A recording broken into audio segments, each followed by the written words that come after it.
Today I will be reading a paper written on the subject of peace. So, who needs peace in the community? I would think it was obvious. Peace for women. I've heard sexist comments about women in general, but the times when I hear sexist comments that are most prominent were about women playing sports. Things like, what, we're playing with a girl? Man, we gonna lose. And girls just dropped the ball. No, why is she on our team? Then finally, why is she even on the field? Most of the time, in the eye of a man who's never seen a woman play sports, or played sports with a woman, to them, women simply can't play sports. Of course they can. Billie Jean King, named one of the most important Americans of the 20th century, proved women can play sports. In the 1940s, when men left to fight Hitler, women took over baseball. But why is men's baseball simply called baseball when women's baseball is called women's baseball? Why is it classified as women's? Women have proven that sports are gender neutral, but for some reason sports are still gender biased.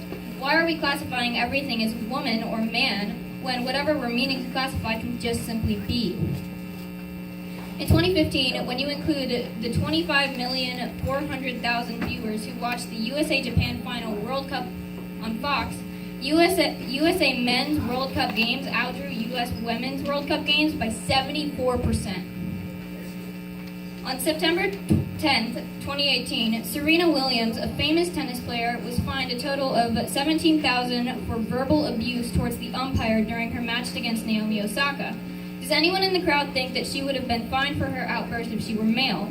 And is it even right to consider it an outburst instead of a passionate speech? John McEnroe, a famous men's tennis player in the 1980s, was known for passionate speeches.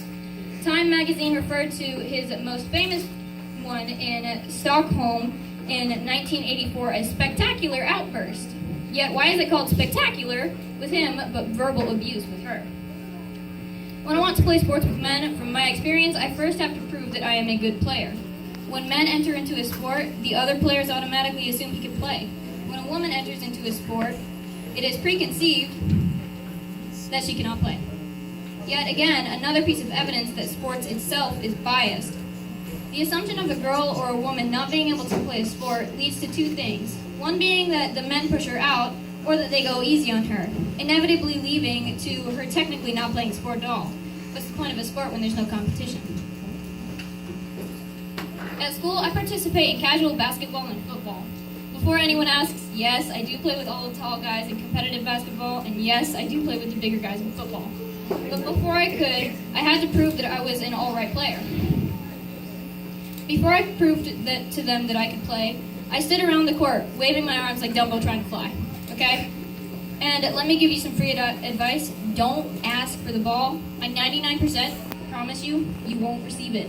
I proved myself because the quarterback or the QB threw me the football on accident, and I tucked it down the field like someone had lit a fire under my butt, scoring a running touchdown. After that, I was covered for the whole rest of the game. Now, we've seen a lot of controversy over women's sports, and since that's been covered plenty of times by many others, why don't we move on to something less common? How about women on screen? When I see movies, it seems to be that most of the time, women characters in the movies are the wife, the mistress, the daughter going through a marriage, or a boyfriend incident with her family involved, or a divorce. And when you think about it, all of these roles have one thing in common, which is that the woman has a man in the background. According to HollywoodStatistics.com, overall in the year 2017, film watchers were twice as likely to see male characters than female characters. And the majority of the female characters were in their 20s, 32%, and 30s, 25%, while most male characters were in their 30s, 31%, and 40s, 27%. And finally, 53% of female characters had a known martial status, while 40% of male characters had none. HollywoodStatistics.com also reports that of the top grossing films, 250 grossing films, in 2017, women comprised only 18% of all directors, writers, producers, executive writers, editors, and cinematographers. But we can see today that Jennifer Yu Nelson, the director of Kung Fu Panda 2 and 3, has met many accomplishments. The first woman to solo direct a big-budget animated film, the first woman to win the Annie Awards for Best Feature, the first solo woman to be nominated for an animated feature Oscar, and finally, she is considered one of the highest-grossing film directors. This is only a small snippet of sexism integrated with films and filmmaking, but what about sexism during normal activities? What about sexual harassment? The main key question that had no problem finding its way onto my paper was, what are the percentages that show how often sexual harassment occurs? The site, The Two-Way, has found statistics on sexual harassment in the workplace that are pretty shocking. According to The Two-Way, a survey launched in January by the nonprofit called Stop Street Harassment found that 81% of women had experienced some form of sexual harassment during their lifetime. I looked up statistics for women in the workplace on that same site and found that 77% of women have gone through verbal sexual harassment. 77%. That is only 23% that haven't been through sexual verbal harassment. They also report 51% of women who've experienced unwelcome touching, and to put a cap on it all, they display a chart showing 27% of women have actually been sexually assaulted. What do you believe that says about women needing peace in the community? While we come to our close, you might wonder why I decided to write about peace for women. I decided to write about peace for women because I am one. I'm not a person of color, I'm not poor, I'm not disabled, and I can't speak for those experiences or those personal problems that come with them. But I can speak for other experiences.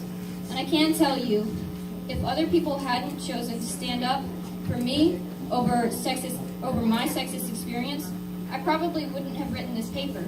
Sometimes people will ask me why I don't date, and I just tell them I don't want to. But the truth is, I don't date because I have a fear of being classified by someone else. A fear of being classified as blank's girlfriend, or so-and-so's girl, or whoever's woman. I don't belong to anyone, and I never will. But when I see all the experiences other women go through, it just makes me think, are we sure men don't rule the world? Thank you all for listening, and a loud shout out to the River Phoenix Center for having me, which was a while ago. My name is Madison Ritzema, and this piece was written by me from 8th grade. Thank you.